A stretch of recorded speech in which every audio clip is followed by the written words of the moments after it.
Retorno a esta tribuna para novamente abordar alguns aspectos da nossa conjuntura econômica, da nossa realidade política.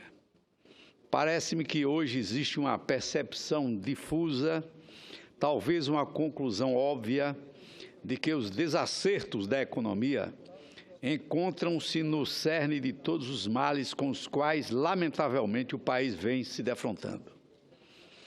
A assertiva torna-se ainda mais patente à medida que a crise se alastra de forma célere.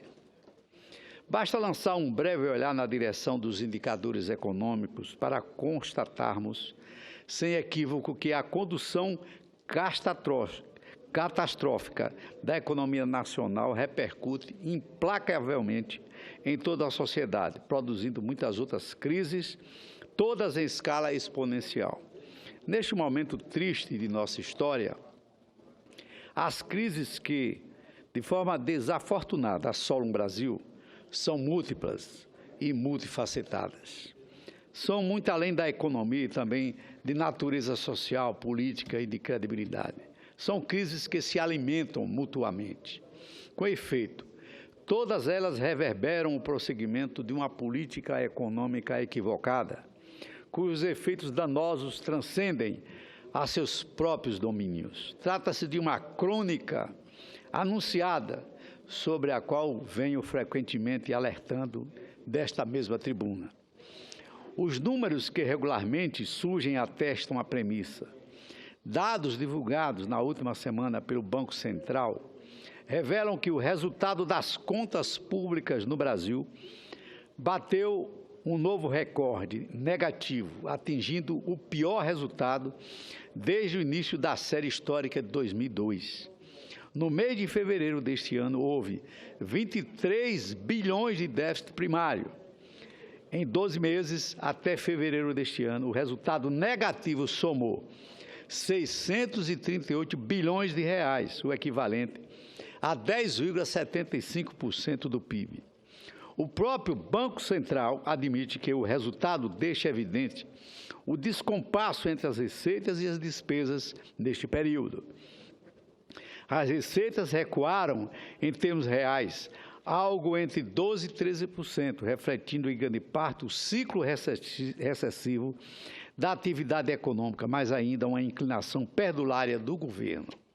Isso significa que as despesas do governo encontram-se em um nível cada vez mais elevado, quando comparadas às receitas obtidas. O governo só tem 3 caminhos para resolver o problema: cortar gastos, aumentar impostos e ampliar o seu endividamento.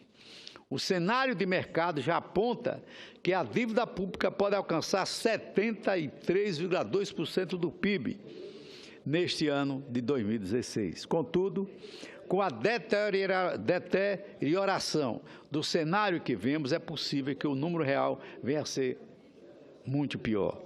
Relatório recente, publicado pelo Bank of America, endossa essa estimativa ao apontar o risco da situação caótica para a economia brasileira, ao afirmar que o Brasil está flertando com o abismo em sua dívida pública e um pequeno descuido pode fazer essa dívida entrar em uma espiral.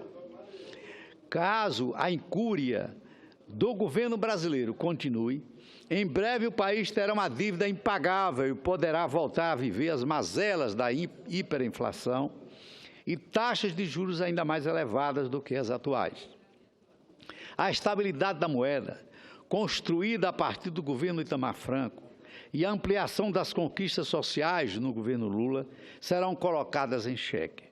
Aliás, o fraco desempenho das contas públicas acontece em meio à forte recessão da economia brasileira, que tem diminuído o emprego, a renda, o que traz grandes sacrifícios para a nossa já sofrida população. Além disso, a redução da demanda por bens e serviços diminui as receitas da União, dos estados e dos municípios, porque reduz a arrecadação dos impostos. Não podemos esquecer que há ainda uma elevada carga tributária que cria compreensível resistência da sociedade à criação de novos tributos sob pressão de uma crise orçamentária. Este é o caso da tentativa da redução da CPMF, que, embora seja um tributo considerado bom do ponto de vista técnico, hoje é considerado inaceitável por boa parte da sociedade.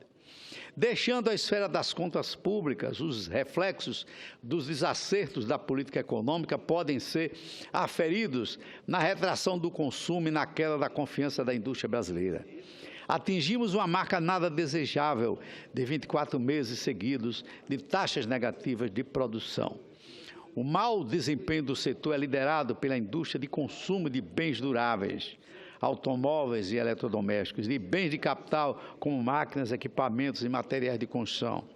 Esses dois segmentos dependem estritamente da confiança e da renda, ambas afetadas pela crise político-econômica e pelo freio ocorrido no consumo e nos investimentos. Essa conjunção de fatores derrubou o resultado geral da indústria. Senhora Presidente, o momento é de especial gravidade. Até mesmo a ONU está preocupada com a situação brasileira e seus eventuais impactos por todo o mundo. Em declarações recentes, o secretário-geral da ONU pediu uma reação do Brasil diante da crise enquanto se trata de um problema doméstico, de modo a não virar uma preocupação social global.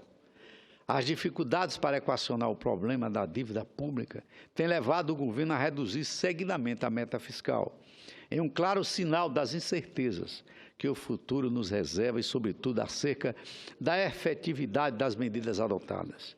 Foi o que fez o governo a encaminhar ao Congresso Nacional, na última semana, projeto de lei que altera a meta fiscal e autoriza um déficit de quase 100 bilhões de reais em suas contas em 2016. Um déficit de 100 bilhões. O fato nada alvissareiro em termos tempestuosos é que dificilmente será possível deter a escalada da dívida pública em um período curto, qualquer que seja o cenário político futuro. Um ajuste fiscal somente será viável com a recuperação do PIB e a queda de juros. Não se trata de uma equação simples.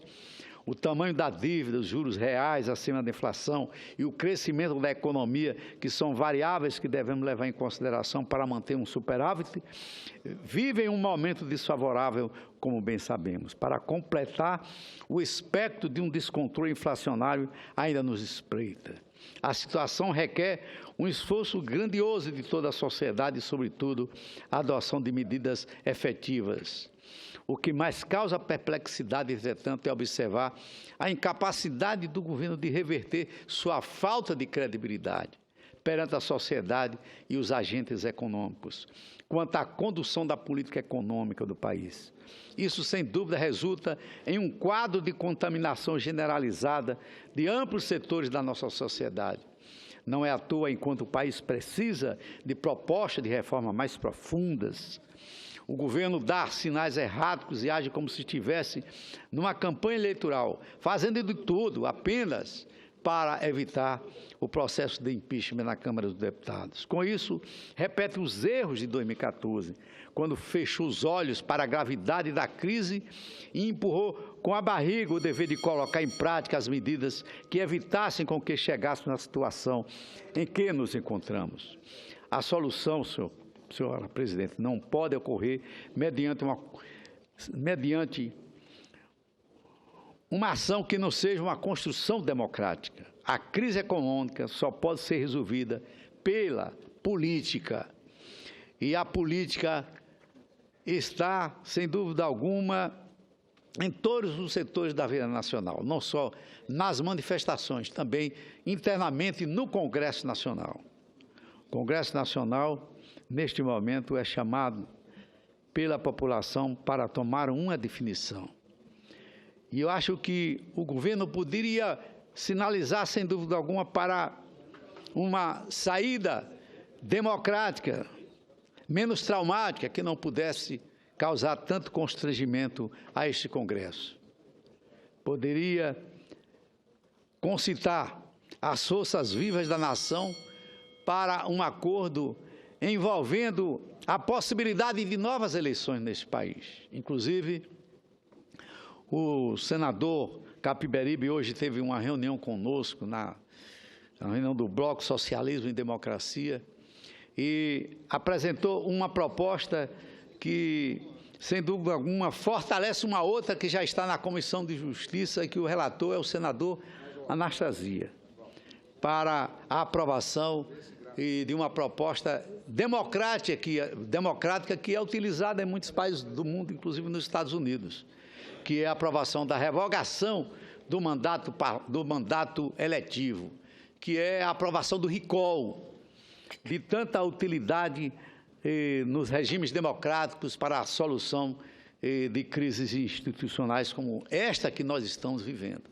E, além disso, o fortalecimento de uma discussão em cima dessa crise, de uma futura implantação do regime semipresidencialista em nosso país. Devido ao tempo, senhora presidente, e para não atrapalhar aos demais que estão inscritos, eu encerro o meu discurso, mas pedindo a Vossa Excelência que transcreva o restante daquilo que eu não tive tempo de pronunciar.